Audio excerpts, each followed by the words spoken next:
With me today is Dr. Hatem Al-Shanfari, one of Oman's most preeminent economists.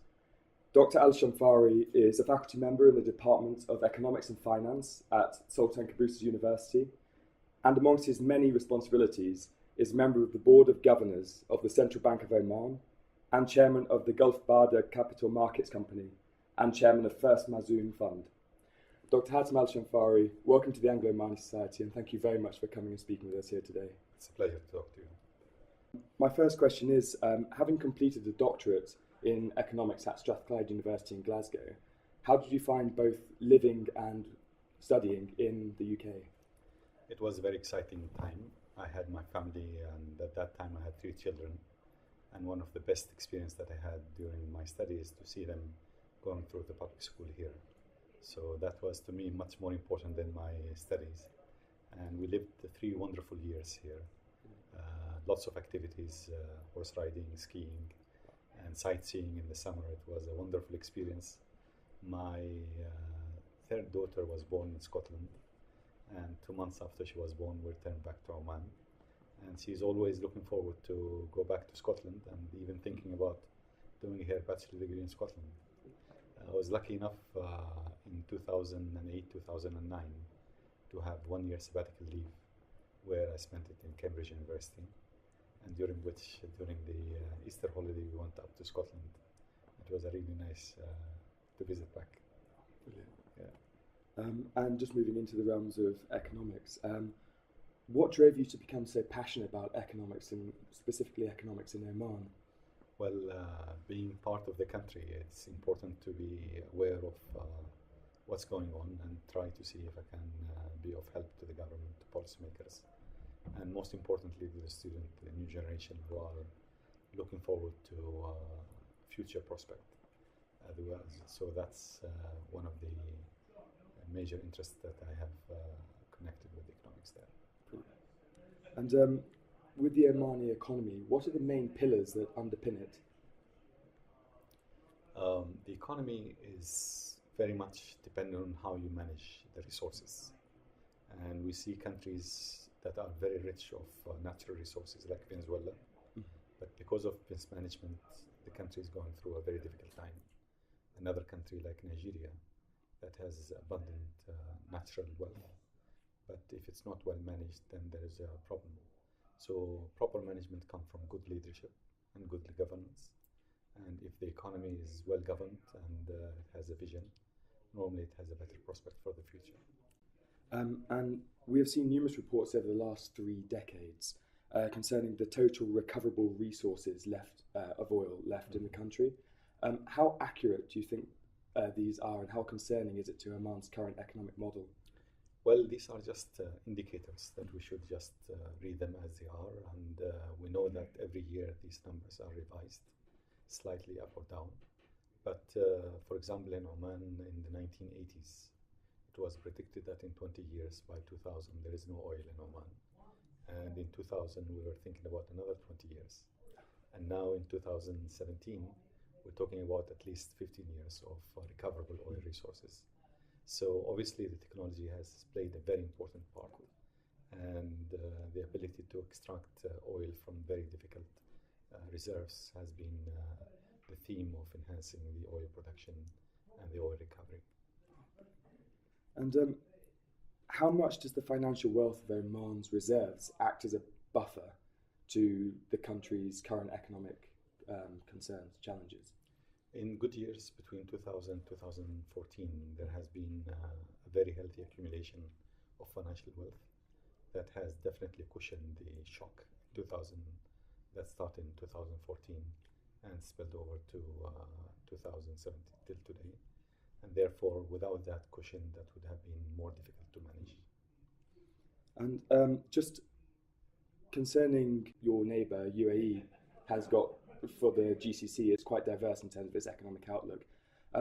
What has the government done in Oman to diversify its own economy? The government has been working very hard on developing certain sectors like tourism. And this is a slow process, but it has been accumulating. Tourism will not contribute more than, at the moment, it contributes less than 2%. but it has a high potential of employment and high potential of diversity in terms of services. Obviously, manufacturing is one of the other aspects that the government has been working very hard to develop. And there is the fishery as a potential for the future has been focused. Recently, more attention has been given to mining, and Oman has a very high potential from that aspect. And with the ports on the Indian Ocean and also Duqm and the Sohar, do you see Oman engaging more outside the GCC, specifically with Iran, with the pipeline from Sohar to Kohima Barak? Will that bring a lot to Oman? Or well, historically, Oman has been very much open to the world because of its location, and we have been engaged extensively with our neighbors from Persia to the subcontinent of India and East Africa. And therefore, this is just a continuation of this old tradition by having these ports.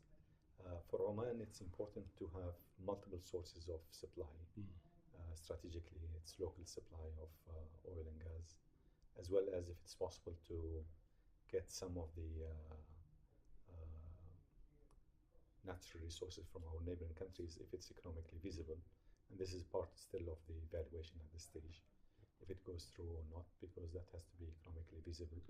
Plus, the nature of financing such a project, especially in the current environment, will be quite a constraint. Iran is a country still under sanction, and Oman has limited resources to inject directly without having to go to the international financial scene, and therefore the project may not be materializing very quickly. No. But as you say, looking at it from the strategic point of view, if it's economically feasible, obviously having a number of sources, yes, it's better for the country and its future. Just touching on recent events, what are your thoughts on the US-based ratings agency Standard & Poor cutting Oman's credit rating to below investment grade? Obviously, this is not the good news. No. And there are good reasons that the company has put forward to justify such a move. But it's a reality that we have to deal with, and we have to show that we are resilient and we are able to observe the shocks going forward. And what policies would you recommend the government do to try and steer away from, say, what happened with Bahrain, with all three of the main credit rating agencies downgrading them to below investment grade? Unfortunately, there is a contagious factor. If S&P started to downgrade, there will be pressure on the other two. Yes. So this is a challenge itself. But more importantly, we have to be able to show discipline in terms of managing our public finance. So credit rating agencies looks for different type of signals and do their assessment. Each looks at different way of evaluating the credit worthiness of a country, and therefore they do look at the details of what is being committed as the budget, what's been actually expenditure, and if they see a lot of deviation, and if they see there is probably lack of strategy in terms of managing the challenges, then obviously they will be concerned, and that will reflect in their ratings. Yeah.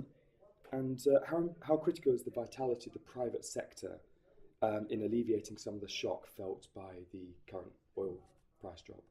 Many of the companies that are well established in Oman have shown a very important support to the economy, and they wanted to do more. And this is obviously very important. On top of that, a lot of multinationals who are operating in Oman, for example, like British Petroleum, are very keen to help in whatever way possible. They look at themselves as a partner rather than just exploring opportunities there. And multinational can play a very important role in enhancing the activities in the private sector, as well as the prospect for employment. So from that point of view, I see that there is a lot of attempt. There is more to be done for improving the business environment. But there is definitely serious efforts done by leading businesses trying to help going forward. And just touching upon that, of course, the government has embarked upon Omanisation, trying to feed the younger generations of Omanis through into the Omani economy. How important are these younger generations of Omanis to ensuring the country's future economic stability and prosperity? They are extremely important assets. And after many years of education and a lot of expense associated with the education, it's important for them to be able to get a proper exposure to the business as well as being well used or being utilized. So many young people are probably having right skills, but it has to be put in the business setup Yes. to get the best out of it. And I'm sure if they are given the opportunity, they will thrive and they will do their best. And obviously, being a faculty member in the Department of Economics and Finance at Sultan Qaboos University, do you see your brightest pupils staying in Oman after studying, or do they go off to the West or to the UAE? Or there is a very strong commitment from young people to come back to Oman, whether they are studying in Oman or studying outside Oman for their bachelor or even for their graduate degrees. Very strong commitment to come back and help. Some of them feel that it is important to experience in the global setup and then come back with a rich experience, whether it is to work for other institutions or to have their own businesses. But the sense of commitment is very high among young people. And just the last question, do you see Oman rising to these economic challenges and creating opportunities from them to emerge stronger in terms of economics and more broadly as a nation? We find ourselves here going through a very steep learning curve. These type of challenges, they will not break the country. No. They will strengthen its back, and we'll look back and see, hopefully, that we have learned a lot from such an experience and to remedy such situation in the future, because we cannot avoid going through such severe cycles in the future. This is part of the global economy, and therefore we have to be prepared. And every challenge that we face it looks as if it's going to be overwhelming at some stage, but eventually we have to get over it and move forward.